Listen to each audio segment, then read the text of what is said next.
হ্যাঁ অথবা না ভোটে বদলে যেতে পারে পুরো দেশ। গণভোট আসলে কি?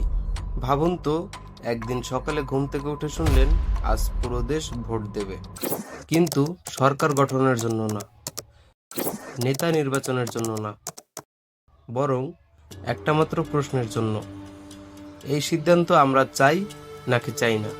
আপনার একটা ভোটেই আইন বদলে যেতে পারে, সংবিধান বদলে যেতে পারে, এমনকি দেশের ভবিষ্যৎও বদলে যেতে পারে। এই ব্যবস্থার নামই হলো গণভোট।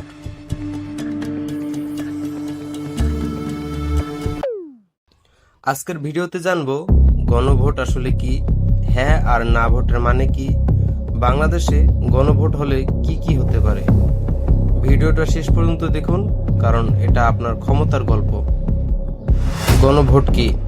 গণভোটে হ্যাঁ ভোট মানে তত্ত্বাবধায়ক সরকার ও নির্বাচন কমিশন গঠনে সরকার ও বিরোধী দল একসঙ্গে কাজ করবে। একজন ব্যক্তি সর্বোচ্চ 10 বছরের বেশি প্রধানমন্ত্রী থাকতে পারবেন না।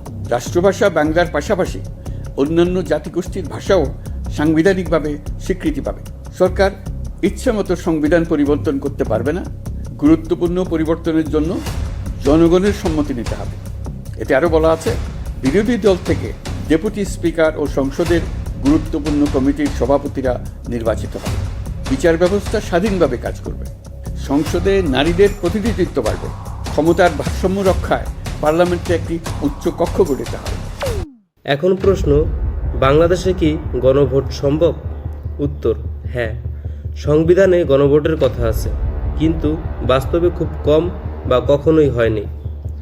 আমাদের দেশে বড় সিদ্ধান্ত হয় সংসদে, নির্বাচনের মাধ্যমে অথবা রাজপথের আন্দোলনে, কিন্তু গণভোট হলে মানুষ সরাসরি সিদ্ধান্তে অংশ নিতে পারত।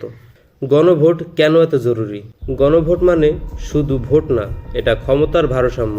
সরকার জনগণকে ভয় পায় এবং জবাবদিহি করে। এখন আপনার কাছে প্রশ্ন, বাংলাদেশ বড় সিদ্ধান্তে গণভোট হওয়া উচিত নাকি নয়? কমেন্টে লিখুন আপনার মতামত।